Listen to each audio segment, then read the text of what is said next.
You want to know why Captain America is one of my favorite superheroes of all time? Well, you probably want to know where the fuck am I first, right? No? Oh, okay. Captain America is one of the closest things we have in the comics to pure good. Like Superman, like Nightwing, like others I can't even think about right now. But this guy wears the American flag, so it's way more powerful to me because he doesn't stand just for America. He's not just the ideal citizen of America or the ideal protector of America.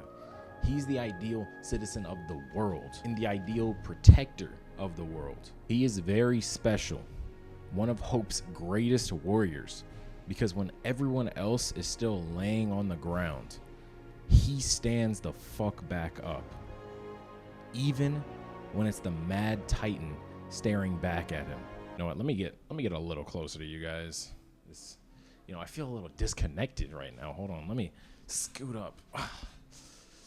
There we go. Get out of the sun. I'm light skinned. I don't need any more of that.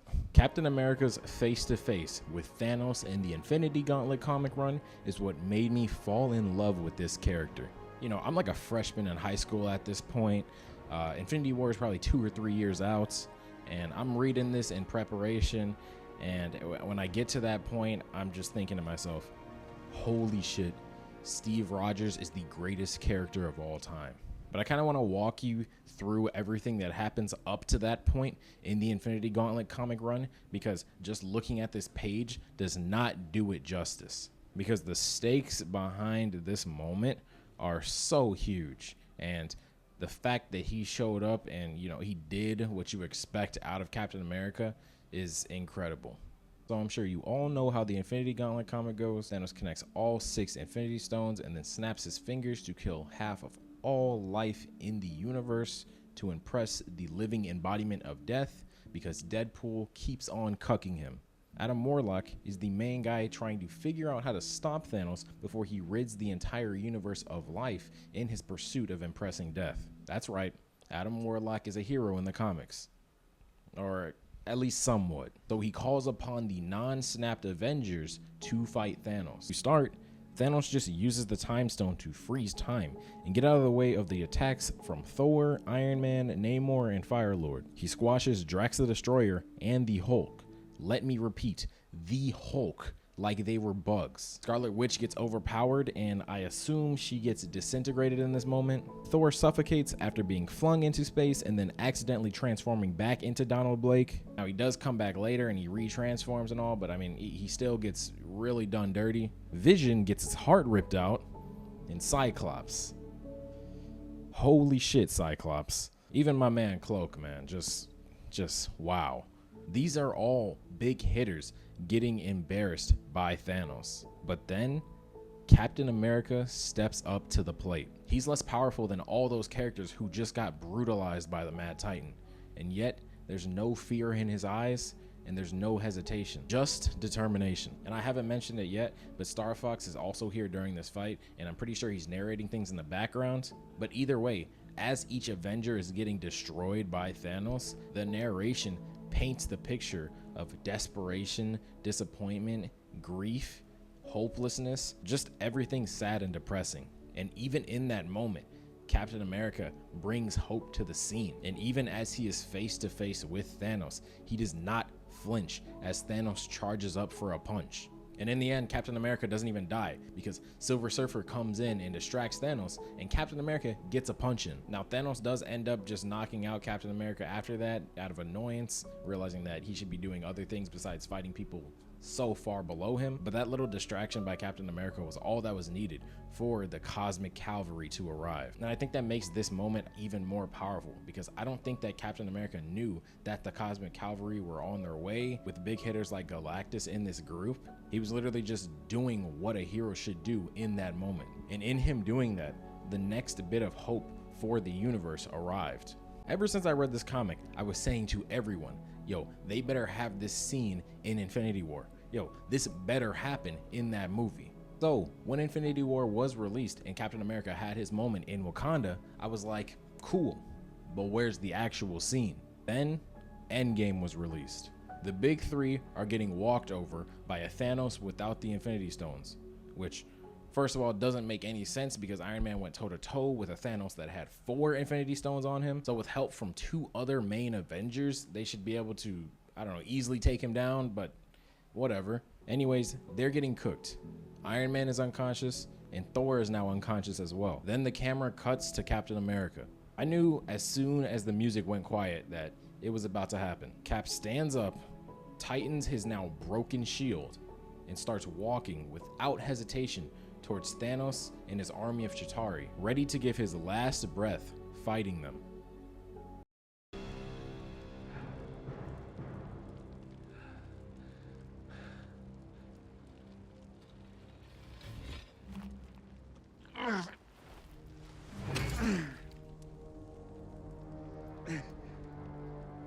In all my years of conquest, violence, slaughter, it was never personal.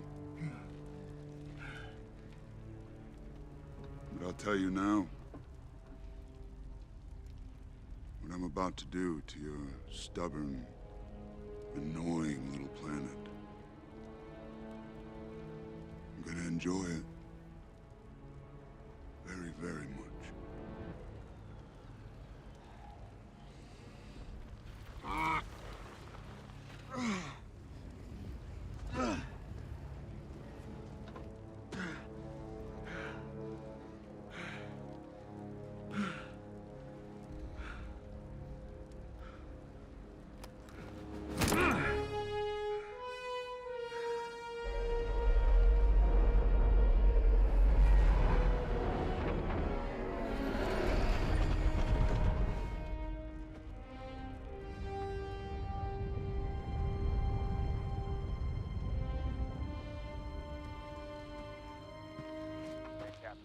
This shot is equivalent to this shot in so many ways, and it's so beautiful because in both moments, Steve believes that he's the only man on his side able to fight, and he sees it in that moment as his duty to stand up and continue to fight for good until he no longer has any physical capability to do so, no matter how hurt he is or how impossible it seems that he can win the fight. Both moments show him as that pure good, that undying willpower.